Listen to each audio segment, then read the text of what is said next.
ओम शांति।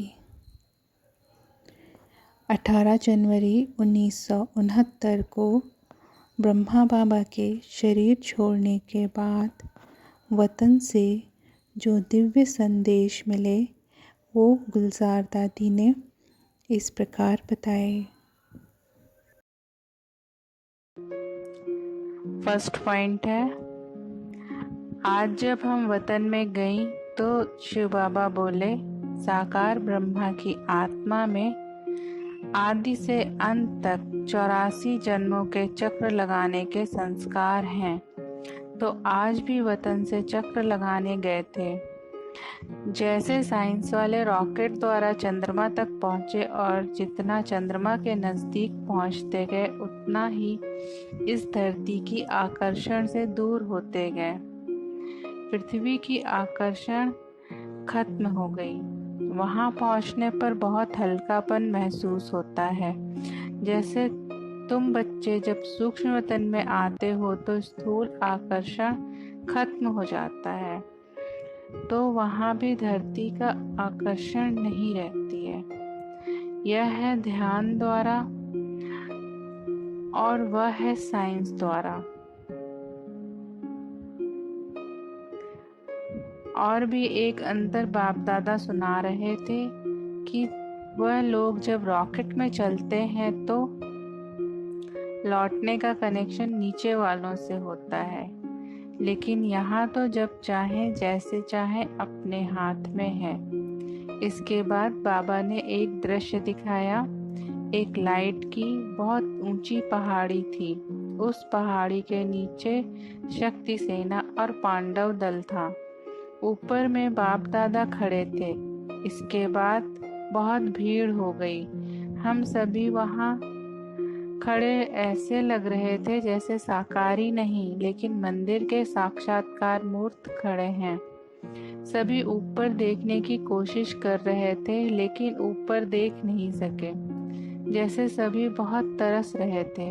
फिर थोड़ी देर में एक आकाशवाणी की तरह आवाज आई कि शक्तियों और पांडवों द्वारा ही कल्याण होना है। उस समय हम सबके चेहरे पर बहुत ही रहम दिल का भाव था। उसके बाद फिर कई लोगों को शक्तियों और पांडवों से अव्यक्त ब्रह्मा का साक्षात्कार, शिव बाबा का साक्षात्कार होने लगा। फिर तो वह सीन देखने की थी। कोई हंस रहा था, कोई पकड़ने की कोशिश कर रहा था, कोई प्रेम में आंसू बहा रहा था, लेकिन सारी शक्तियां आग के गोले समान तेजस्वी रूप में स्थित थीं। इस पर बाबा ने सुनाया कि अंत समय में तुम्हारा यह व्यक्त शरीर भी बिल्कुल स्थिर हो जाएगा। अभी तो पुराना हिसाब किताब होने के कारण शरीर अपनी तरफ खींचता है, लेकिन अंत में बिल्कुल स्थिर शांत हो जाएगा। कोई भी हलचल न मन में न तन में रहेगी, जिसको ही बाबा कहते हैं देही अभिमानी स्थिति। दृश्य समाप्त होने के बाद बाबा ने कहा, सभी बच्चों को कहना कि अभी देही अभिमानी बनने का पुरुषार्थ करो। जितना सर्विस पर ध्यान है उतना ही इस मुख्य बात पर भी ध्यान रहे कि देही अभिमानी बनना है। सेकंड पॉइंट है, आज जब मैं वतन में गई तो बाप दादा हम सभी बच्चों का स्वागत करने के लिए सामने उपस्थित थे। और जैसे ही मैं पहुंची तो जैसे साकार रूप में दृष्टि से याद लेते थे वैसे ही अनुभव हुआ, लेकिन आज की दृष्टि में विशेष प्रेम के सागर का रूप इमर्ज था। एक एक बच्चे की याद नैनों में समाई हुई थी। बाबा ने कहा, याद तो सभी बच्चों ने भेजी है, लेकिन इसमें 2 प्रकार की याद है। कई बच्चों की याद अव्यक्त है और कईयों की याद में अव्यक्त भाव के साथ व्यक्त भाव मिक्स है। 75 बच्चों की याद अव्यक्त थी, लेकिन 25 की याद मिक्स थी। फिर बाबा ने सभी को स्नेह और शक्ति भरी दृष्टि देते लिट्टी खिलाई। फिर एक दृश्य इमर्ज हुआ। क्या देखा? सभी बच्चों का संगठन खड़ा है और ऊपर से फूलों की वर्षा हो रही है। बिल्कुल चारों ओर फूल के सिवाय और कुछ देखने में नहीं आ रहा था। बाबा ने सुनाया, बच्ची, बाप दादा ने स्नेह और शक्ति तो बच्चों को दी ही है, लेकिन साथ साथ दिव्य गुण रूपी फूलों की वर्षा शिक्षा के रूप में भी बहुत की है। परंतु दिव्य गुणों की शिक्षा को हर एक बच्चे ने यथाशक्ति ही धारण किया है। इसके बाद फिर दूसरा दृश्य दिखाया। 3 प्रकार के गुलाब के फूल थे, एक लोहे का, दूसरा हल्का पीतल का और तीसरा रियल गुलाब था। तो बाबा ने कहा, बच्चों की भी रिजल्ट इस प्रकार है। जो लोहे का फूल है, यह बच्चों के कड़े संस्कार की निशानी थे। जैसे लोहे को बहुत ठोकना पड़ता है, जब तक गर्म न करो, हथौड़ी न लगाओ तो मुड़ नहीं सकता। इस तरह कई बच्चों के संस्कार लोहे की तरह हैं, जो कितना भी भट्टी में पड़े रहें लेकिन बदलते ही नहीं। दूसरे हैं जो मोड़ने से व मेहनत करने से कुछ बदलते हैं। तीसरे वो हैं जो नेचुरल ही गुलाब हैं। ये वही बच्चे हैं जिन्होंने गुलाब समान बनने में कुछ मेहनत नहीं ली। ऐसे सुनाते सुनाते बाबा ने रियल गुलाब के फूल को अपने हाथ में उठाकर थोड़ा घुमाया। घुमाते ही उनके सारे पत्ते गिर गए और सिर्फ बीज का बीज रह गया। तो बाबा बोले, देखो बच्ची, जैसे इनके पत्ते कितना जल्दी और सहज अलग हो गए, ऐसे ही बच्चों को ऐसा पुरुषार्थ करना है जो एकदम फट से पुराने संस्कार, पुरानी देह के संबंधियों रूपी पत्ते छट जाएं और फिर बीज रूप अवस्था में स्थित हो जाएं। तो सभी बच्चों को यही संदेश देना कि अपने को चेक करो कि अगर समय आ जाए तो कोई भी संस्कार रूपी पत्ते अटक तो नहीं जाएंगे। जो मेहनत करनी पड़े, कर्मातीत अवस्था सहज ही बन जाएगी या कोई कर्म बंधन उस समय अटक डालेगा। अगर कोई कमी है तो चेक करो और भरने की कोशिश करो। 3rd पॉइंट है, आज बाबा को मधुबन में आने के लिए निमंत्रण देने के लिए गई तो बाप दादा के इशारों से अनुभव हुआ कि आज बाबा का विचार नहीं है।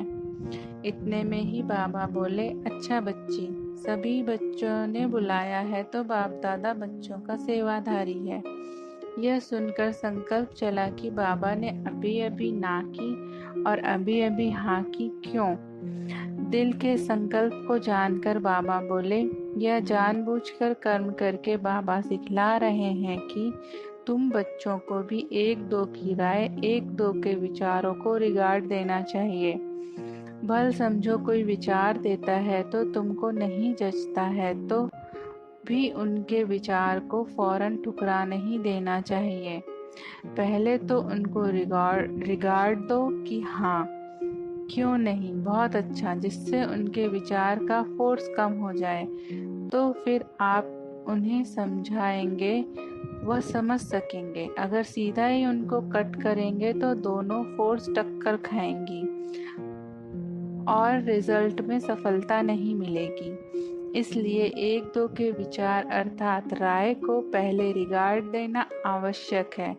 इससे ही आपस में स्नेह और संगठन चलता रहेगा। 4th पॉइंट है, आज जब वतन में गई तो जैसे ही हम पहुंची तो बाप दादा सामने थे, लेकिन क्या देखा, ब्रह्मा बाबा के गले में ढेर की ढेर मालाएं पड़ी हुई थी। फिर बाबा ने कहा, यह माला उतार कर देखो। माला उतारी तो कोई बड़ी माला थी, कोई छोटी। हमने कहा, बाबा इसका रहस्य क्या है? बाबा बोले, बच्ची, यह सभी के उल्हानों की माला है, क्योंकि हर एक बच्चे जब एकांत में बैठते हैं तो बाबा को स्नेह में उल्हाना देते हैं। हर एक बच्चे ने बाबा को उल्हानों की माला जरूर पहनाई है। बाबा ने कहा, बच्चों को ड्रामा भले याद है, लेकिन प्यारे से प्यारी चीज तो जरूर है। तो अचानक ड्रामा को वंडरफुल देख हर एक बच्चा दिल ही दिल में उल्हाना देते रहते हैं। यूं तो ज्ञान बच्चों को है, लेकिन ज्ञान के साथ प्रेम का स्नेह भी है, इसलिए इन उल्हानों को गलत नहीं कहेंगे। फिर हमने पूछा, बाबा आपने इसका रिस्पॉन्ड क्या दिया? तो बाबा बोले, जैसा बच्चा वैसा रिस्पॉन्ड। बाबा ने कहा, मैं भी रिस्पॉन्ड में बच्चों को उल्हानों की माला ही पहनाता हूँ। वह कौन सी? फिर बाबा ने सुनाया, जो बाप की आश बच्चों में थी, वह साकार रूप में बाप को नहीं दिखलाई, जो अब अव्यक्त में दिखलानी है। बाबा ने कहा, यह उल्हाना भी मीठी रूहान है। यह भी एक खेलपाल बच्चों का है। साकार रूप में जो बाप दादा ने श्रृंगार कराया, वह अब अव्यक्त वतन में बाप दादा देखेंगे। यह सीन पूरी हो गई। फिर भोग स्वीकार कराया। फिर मैंने बाबा से पूछा, बाबा आप सारा दिन वतन में क्या करते हो? बाबा ने कहा, चलो मैं तुमको वतन का म्यूजियम दिखलाऊं। तुम तो म्यूजियम बनाने के पहले प्लान बनाते हो। बाबा का म्यूजियम तो 1 सेकंड में तैयार हो जाता है। फिर क्या देखा? एक बहुत बड़ा हॉल था। एक ही हॉल में हम सब बच्चे ढेर की ढेर मॉडल के रूप में खड़े थे। हमने कहा, बाबा यह तो हम ही म्यूजियम में खड़े हैं। बाबा ने कहा, बच्ची बाबा का म्यूजियम यही है। अभी तुम जाकर एक मॉडल को देखो कि बाप दादा ने क्या क्या सजाया है। जैसे आर्टिस्ट मूर्ति को सजाते हैं। तो बाबा ने कहा, देखो बाप दादा ने क्या क्या सजाया है। हम जब मॉडल के पास गई तो हमको कुछ खास दिखाई नहीं पड़ा। पूरी सजी हुई मूर्ति दिखाई पड़ रही थी। बाबा ने कहा, जो मोटा श्रृंगार है वह तो साकार में ही बच्चों का करके आए हैं, परंतु अब अव्यक्त रूप में क्या सजा रहे हैं? सभी श्रृंगार तो हैं, जेवर भी हैं, परंतु जेवर में बीच में नग लगा रहे हैं। बाबा के कहने के बाद कोई में जैसे एक्स्ट्रा नग दिखाई पड़े। बाबा ने कहा, बच्चों के प्रति मुख्य शिक्षा यही है कि अव्यक्त स्थिति में स्थित रहकर व्यक्त भाव में आओ। जब एकांत में बैठते हैं तो अव्यक्त स्थिति रहती है, लेकिन व्यक्त में रहकर अव्यक्त भाव में स्थित रहें वह मिस कर लेते हैं। इसलिए एक रस कर्मातीत स्थिति का जो नग है वह कम है। तो जिसके जीवन में जो कमी देखता हूँ वह सजा रहा हूँ।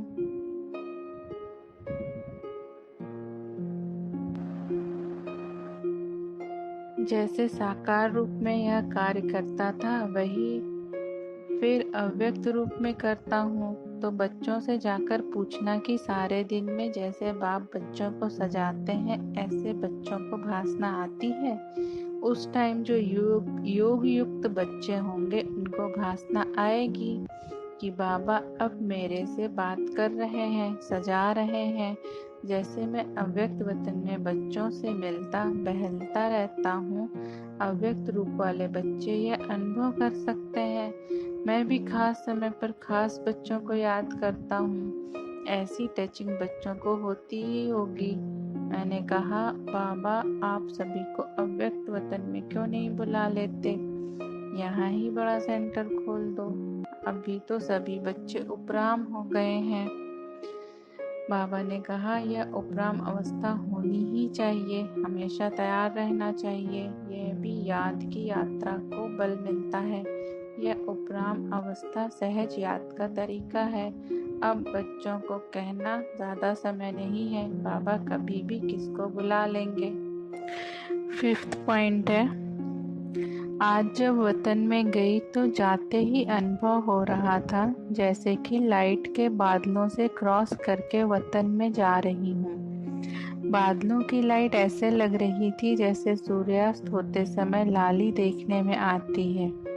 जैसे ही वतन में पहुंची तो वहां भी ऐसे ही देखा कि लाइट के बादलों के बीच बाप दादा का मुखड़ा सूर्य चंद्रमा समान चमकता हुआ देखने में आ रहा था। सीन तो बहुत बड़ी सुंदर दिखाई दे रही थी, लेकिन आज का वायुमंडल बिल्कुल शांत था। बाप दादा के मुलाकात में भी शांति और शक्ति की भावना आ रही थी। फिर तो मुस्कुराते हुए बाबा बोले, भल तुम बच्चे साकार शरीर में साकारी सृष्टि में हो, फिर भी साकार में रहते ऐसे ही माइट रूप होकर रहना।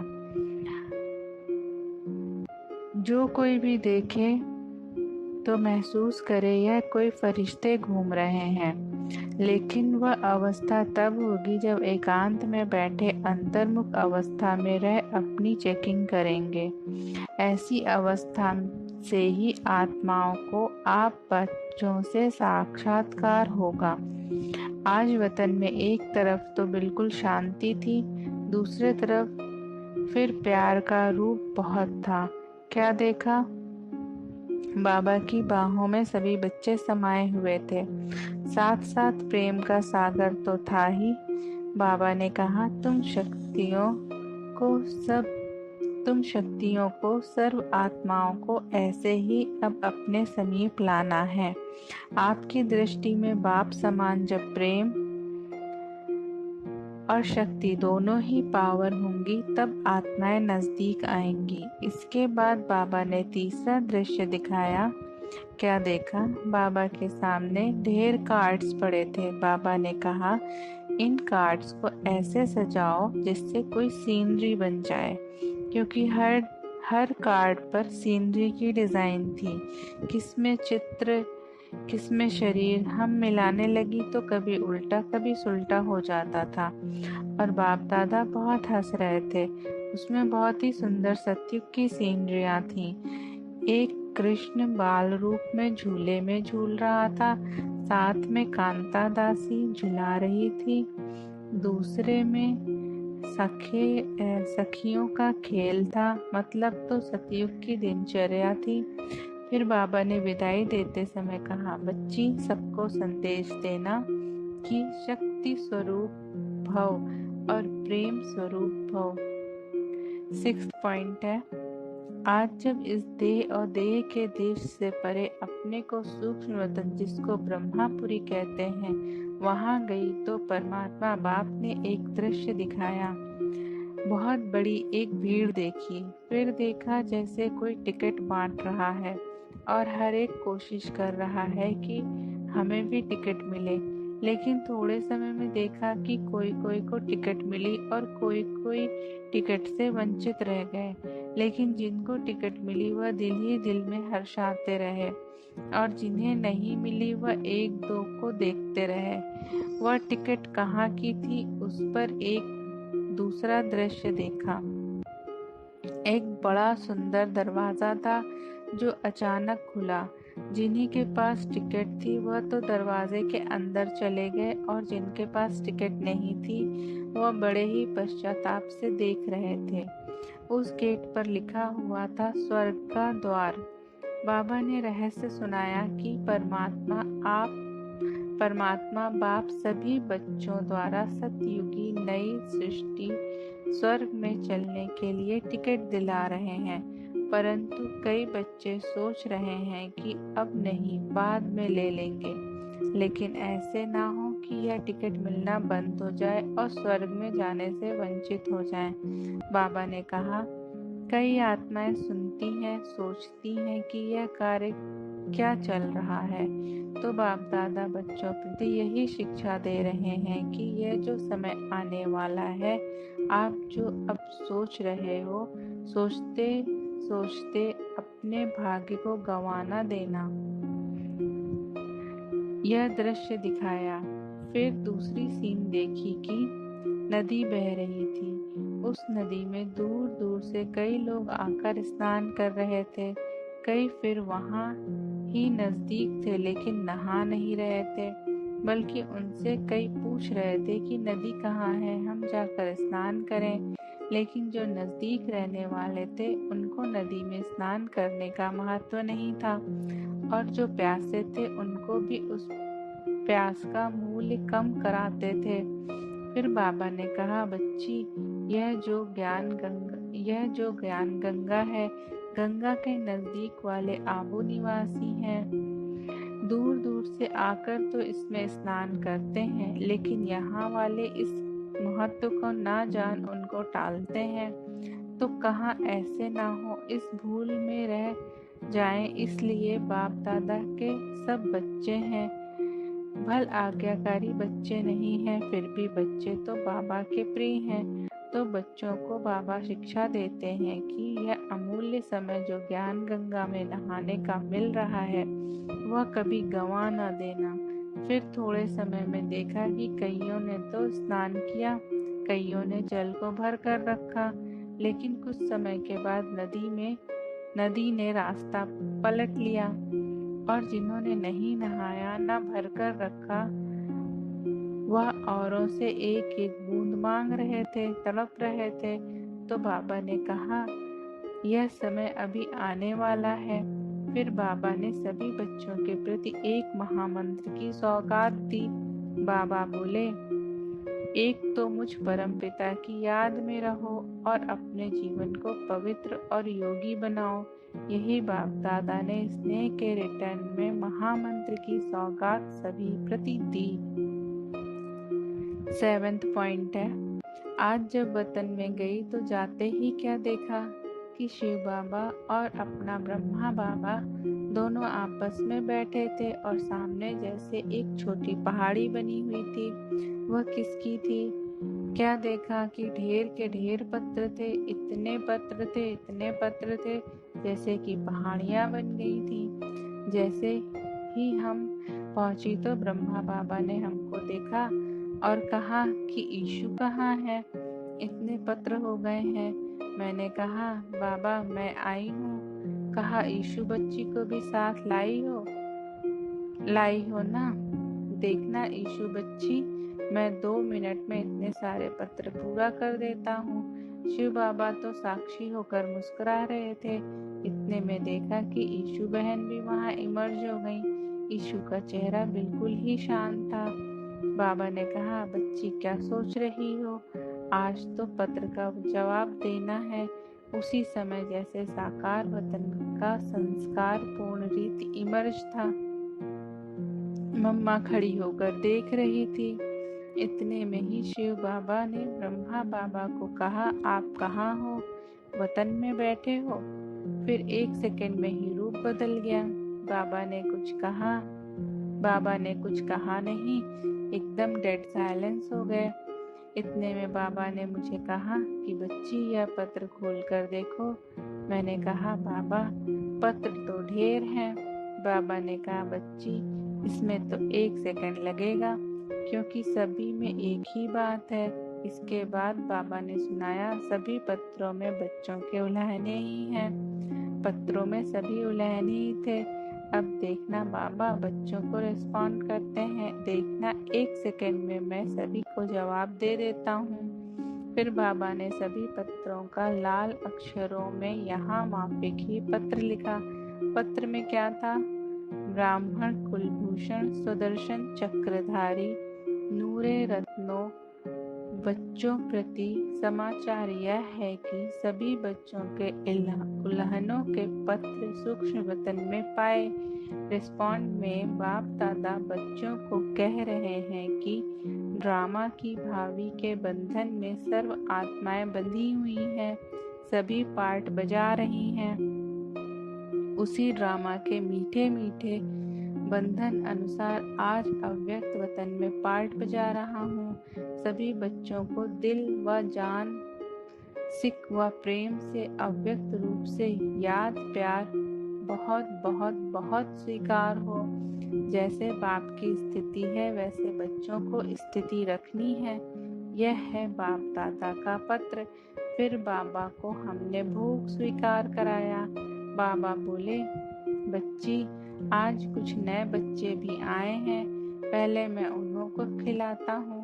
फिर वतन में बाबा ने सभी बच्चों को इमर्ज कर अपने हस्तों से जल्दी जल्दी एक एक दृष्टि भी दे रहे थे, हाथों से गिट्टी भी खिला रहे थे, लेकिन एक एक को 1 सेकंड भी जो दृष्टि दे रहे थे उस दृष्टि में बहुत कुछ भरा हुआ था।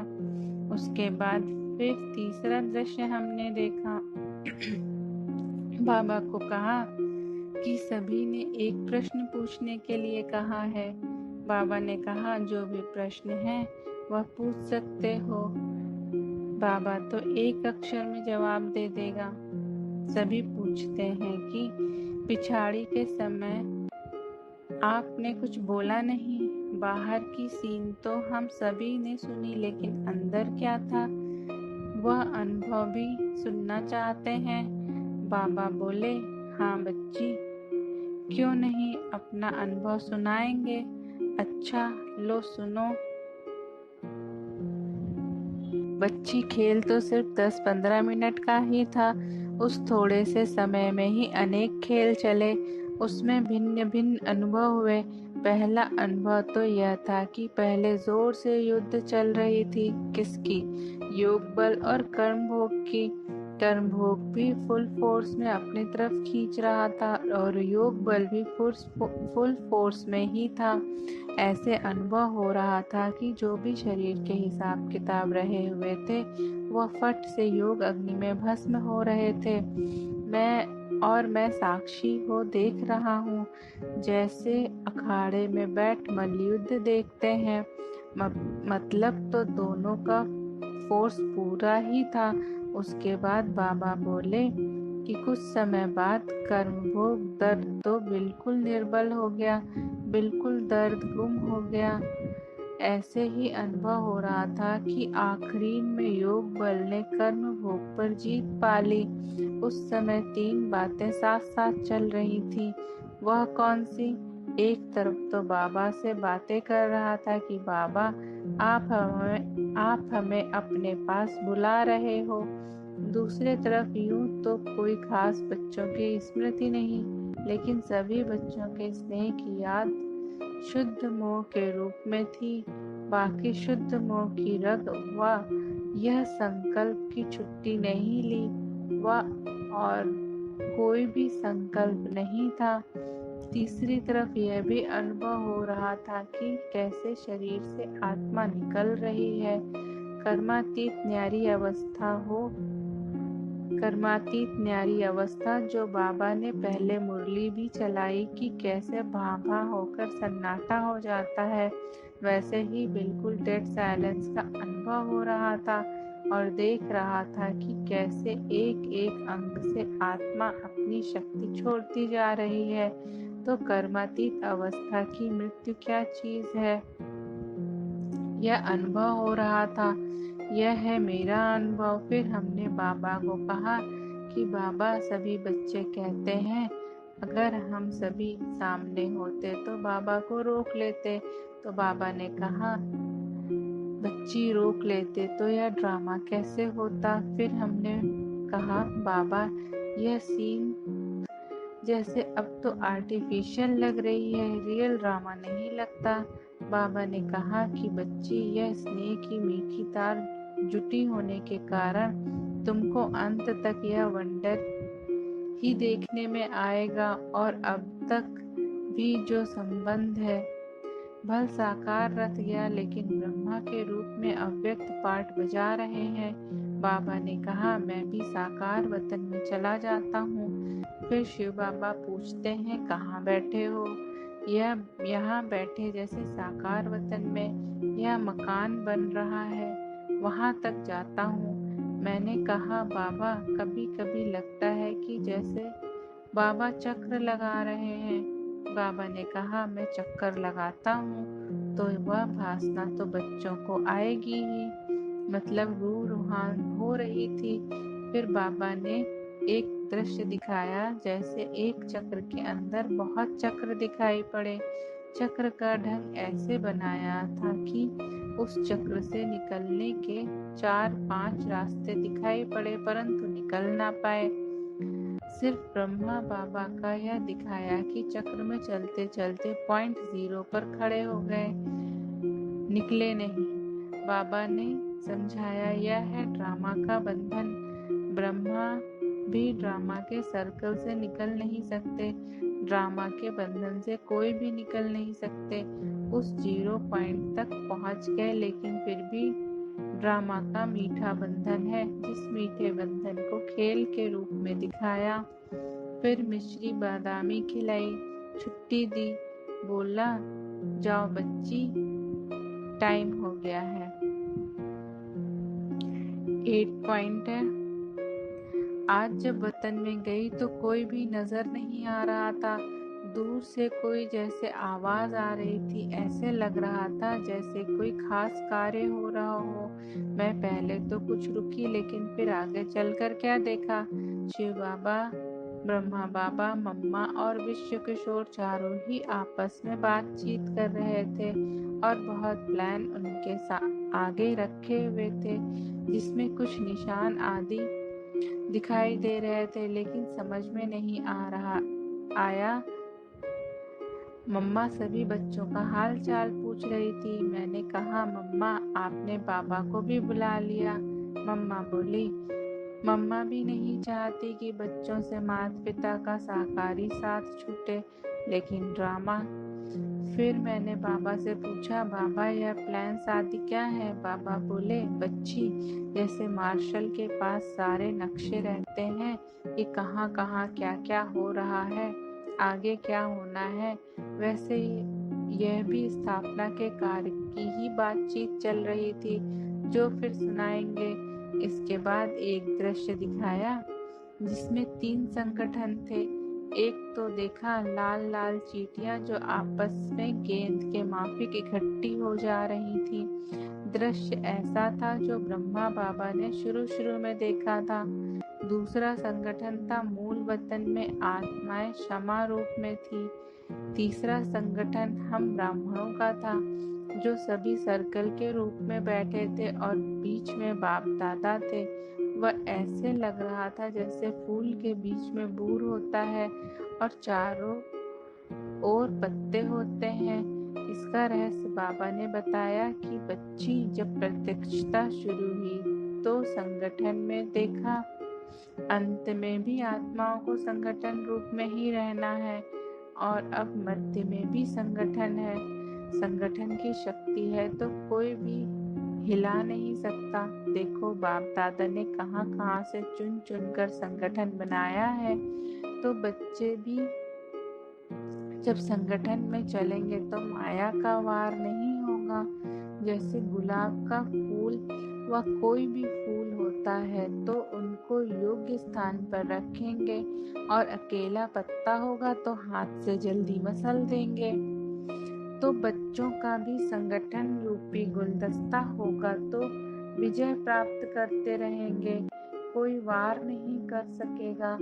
ऐसे कहते बाबा ने कहा कि सभी बच्चों को कहना, संगठन ही सेफ्टी का साधन है। 9th पॉइंट है। आज जब वतन में गई तो बाप दादा दोनों बहुत बिजी थे। क्या देखा, दोनों के आगे बहुत से फूल भी थे और पत्ते भी थे। जैसे गुलदस्ते में फूल भी डाले जाते हैं और पत्ते भी डाले जाते हैं। फूल 2-3 प्रकार के अलग अलग थे, उनको देख रहे थे और छांट रहे थे। तो बाप दादा दोनों ही उसी कार्य में बिजी थे। मुझे देखा भी नहीं। जब मैं नजदीक गई तो मुझे देख मुस्कुराए और कहा कि मैं सारा दिन बिजी रहता हूँ। देखो बच्ची, कितनी बड़ी कारोबार चल रही है। यह फूल पत्ते 3 क्वालिटी के अलग अलग करके रखे हैं। पहले बाबा ने मुझे फूल दिखाए जिनकी संख्या बहुत कम थी। फिर बीच की क्वालिटी दिखाई जिसमें फूल बहुत थे, लेकिन साथ में थोड़े पत्ते भी लगे थे। फूल अच्छे थे, लेकिन जो पत्ते लगे हुए थे वह कुछ डिफेक्टेड थे। तीसरी क्वालिटी में फिर पत्ते जास्ती थे और फूल बहुत ही कम थे। इस पर बाबा ने मुझे समझाया कि यह पहली क्वालिटी जिसमें थोड़े फूल हैं, यह वो बच्चे हैं जो बिल्कुल दिल पर चढ़े हुए हैं, और ऐसे दिल वाले अनन्य बच्चे बहुत ही थोड़े हैं। दूसरे नंबर वाले बच्चे हैं बहुत अच्छे, परंतु थोड़ा कुछ कमी है। फूल बने हैं लेकिन थोड़ी कमी है। बाकी तीसरी क्वालिटी के हैं प्रजा। उनमें कोई फूल निकलता है जो पीछे जाने वाला है। बाकी सब है प्रजा। तो 2 के ऊपर की क्वालिटी बच्चों की है। बाप दादा अब गुलदस्ता सजाते हैं। जब गुलदस्ता सजाया जाता है तो सिर्फ फूल डालने से गुलदस्ता नहीं शोभता, उसमें कुछ पत्ते भी चाहिए। तुम फूल हो लेकिन तुम्हारे साथ पत्ते भी चाहिए। तुम राजा बनेंगे तो प्रजा भी चाहिए ना। तो प्रजा रूपी पत्तों के बीच में फूल शोभता है। तो यहाँ बैठे तुम बच्चों का गुलदस्ता बनाता हूँ और देखता हूँ कि एक फूल ने कितनी प्रजा बनाई है। जिसने जास्ती प्रजा बनाई है उनका गुलदस्ता भी शोभता है। फिर बाबा ने एक प्रश्न पूछा कि जब कोई देवता पर फूल चढ़ाते हैं तो सिर्फ फूल चढ़ाते, पत्ते निकाल देते हैं क्यों? पत्ते तो फूल का शो होते हैं, फिर पत्ते क्यों निकाल देते हैं? फिर बाबा ने सुनाया कि तुम बच्चों से ही यह सारी रस्म रिवाज होती है। जब तुम पहले अर्पण हुए तो अकेले थे, लेकिन फूल को अगर कुछ समय रखना हो तो पत्ते साथ में होंगे तो रख सकेंगे। वैसे ही जब तुम पहले अर्पण हुए तो तुम अकेले फूल अर्पण हुए। फिर तुमको 21 जन्मों के लिए अविनाशी चलना है, तो प्रजा रूपी पत्ते भी लगाए जाते हैं। पहले तुम आए तो प्रजा नहीं थी, लेकिन अब तो तुम फूलों की शोभा ही प्रजा रूपी पत्तों से है। इसलिए बाप दादा कहते हैं प्रजा बनाओ। 10 पॉइंट है। आज जब मैं वतन में गई तो ऐसे लगा जैसे कोई सूर्य के नजदीक जाए तो सूर्य की गर्माइश या साकाश तेज आती है। ऐसे ही आज वतन में जैसे ही आगे बढ़ते गए तो ऐसे अनुभव हुआ जैसे कोई भट्टी के आगे जाते हैं। आज बाबा लाल लाल लाइट में जैसे अव्यक्त फीचर में दिखाई दे रहे थे और सूर्य के समान किरणें निकल रही थी। क्या देखा कि नीचे बहुत बड़ी सभा है। ऐसी सभा साकार रीत में ब्राह्मणों की कभी नहीं थी। सभी ब्राह्मणों पर वह किरणें जा रही थी और मैं भी वतन में गई तो देखा मेरे पर भी वह किरणों की लाइट माइट आ रही है। कुछ समय बाद मैं बाबा से उसी रूप में मिली और कहा कि बाबा मैं भोग लेकर आई हूँ। बाबा भोग स्वीकार करते हुए सिखला रहे थे कि खाते समय कैसे लाइट माइट की स्थिति में रहना है। फिर मैंने बाबा से पूछा कि बच्चों को याद प्यार तो देंगे ना। इस पर बाबा ने कहा कि स्नेह का रूप तो बहुत देखा, लेकिन स्नेह के साथ साथ शक्ति रूप की स्थिति जो बाबा बच्चों की बनाना चाहते हैं वह अभी तक कम है। तो आज बाबा स्नेह के साथ शक्ति भर रहे थे और कहा इसी से ही सर्विस में सफलता होगी। बाबा ने संदेश भी यह दिया कि सिर्फ स्नेह नहीं लेकिन साथ में शक्ति भी भरनी है, जो बाबा ने खुद दृश्य में दिखाया कि बच्चों को इस सृष्टि को लाइट माइट की किरणें देनी है। इतने दिन बाबा का स्नेह के रूप से मिलन था, लेकिन आज स्नेह के साथ लाइट माइट का रूप था, तो मैं उसे लेने में ही तत्पर हो गई और वापस साकार वतन में आ गई। 11th पॉइंट है। आज जब मैं वतन में गई तो जैसे एक सभा लगी हुई थी, क्लास हो रहा था। पहले तो मैं धीरे धीरे आगे बढ़ने लगी। बाप दादा ने नैनो से स्वागत किया, फिर बोले बच्ची इन सब से मुलाकात करो और यह भोग सभी को खिलाओ। तो क्या देखा, जो आत्माएं एडवांस में शरीर छोड़कर गई हैं, उन सभी को इमर्ज कर बाबा क्लास करा रहे थे। फिर सभी को मधुबन का ब्रह्मा भोजन स्वीकार कराया। उस संगठन में सभी गई हुई आत्माएं थीं। फिर मैंने एक दृश्य देखा, बहुत मकान बन रहे थे और जैसे मकान में जब छत पड़ती है तो उसको बहुत आधार देते हैं, फिर जब सीमेंट पक्का हो जाता है तो वह आधार, लकड़ी, पट्टी आदि निकाल लेते हैं। तो इस तरह मकान बनने की, छत भरने की कारोबार बहुत जोर शोर से चल रही थी। तो मैं इस मकान को देखती रही और बाबा गायब हो गया। बाबा ने यह दिखाया कि मकान बनाने के लिए पहले आधार दिया जाता है और फिर आधार निकाला जाता है। ऐसे ही दृश्य को देखते यहाँ पहुँच गई।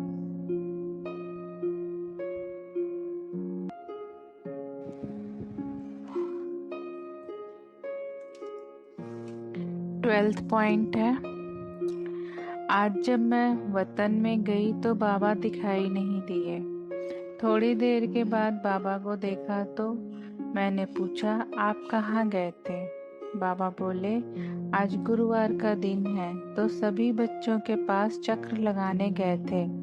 वैसे तो साकार रूप में इतने थोड़े समय में सब जगह नहीं पहुंच सकता था। अब तो अव्यक्त वतन में अव्यक्त विमान द्वारा रॉकेट से भी जल्द पहुंच सकते हैं।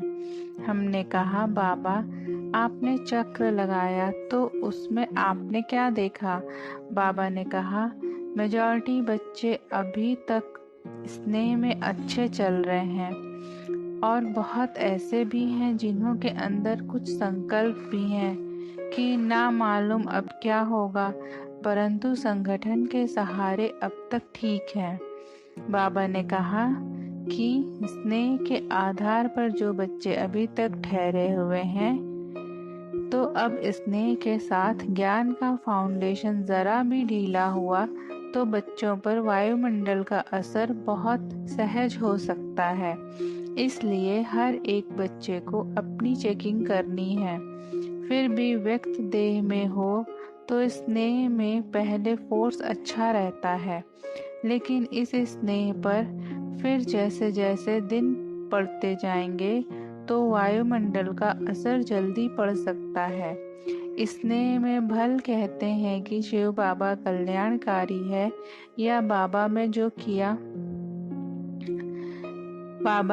किया वह ठीक है।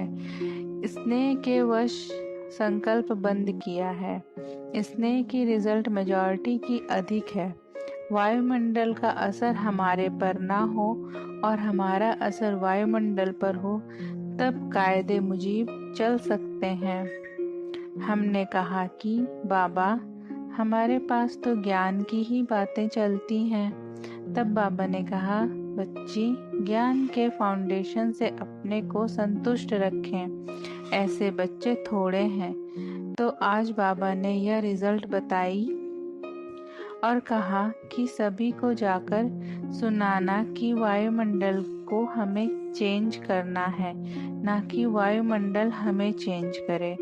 फिर भोग स्वीकार कराने के बाद बाबा ने एक सीन दिखाई।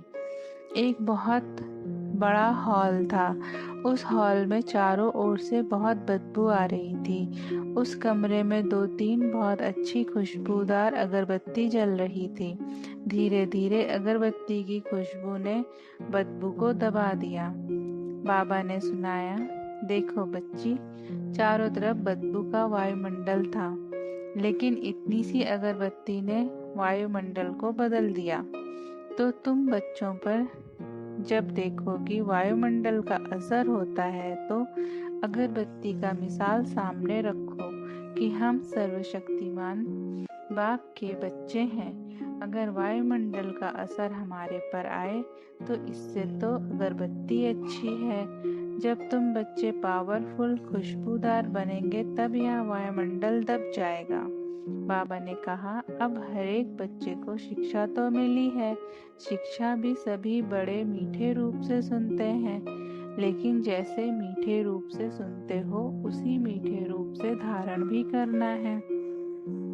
मीठापन चिपकता बहुत जल्दी है। जो ऐसे मीठा बनेंगे तो बाप से चिपक जाएंगे। याद और मीठापन नहीं होगा तो अलग अलग रहेंगे।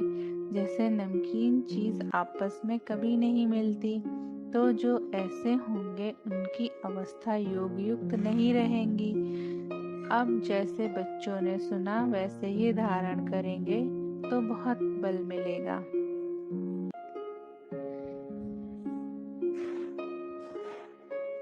13th पॉइंट है, आज जब मैं वतन में गई तो बाप और दादा दोनों सामने खड़े थे और जाते ही नैनों की मुलाकात से सभी की जो याद प्यार ले गई थी वह दी। जैसे ही मैं याद दे रही थी तो साकार बाबा ने मेरा हाथ पकड़ा। उस हाथ पकड़ने में ना मालूम क्या जादू था। ऐसे अनुभव हुआ जैसे सागर में कोई स्नान करता है। ऐसे थोड़े समय के लिए मैं प्रेम के सागर में लीन हो गई। उसके बाद हमने ऑलमाइटी बाबा की तरफ देखा तो बाबा ने कहा, बच्ची, बाप में मुख्य 2 गुण जो हैं वह बच्चों ने साकार रूप में अनुभव किया है। वह 2 गुण कौन से हैं? जितना ही ज्ञान स्वरूप उतना ही प्रेम स्वरूप। तो बच्चों को भी यह 2 गुण अपने हर चलन में धारण करने हैं। फिर मैंने बाबा से पूछा कि पहले वतन में जो गए हुए बच्चों का इतना संगठन था, इसका रहस्य क्या था? बाबा ने कहा, पूरा राज तो बाद में चलकर सुनाएंगे, लेकिन साकार रूप से जो कोई सर्विस अर्थ या कुछ हिसाब किताब चुकतू करने अर्थ चले गए हैं, उन बच्चों से मुलाकात करने के लिए बुलाया था। बाबा उनसे हालचाल पूछ रहे थे कि कौन कौन किस रीति से किस रूप से क्या क्या कर रहे हैं। हमने कहा, बाबा यह किस रूप से स्थापना के कार्य में बिजी हैं? तो बाबा बोले, बच्ची, यह आगे चलकर स्पष्ट करेंगे, फिर भी शॉर्ट में सुनाते हैं।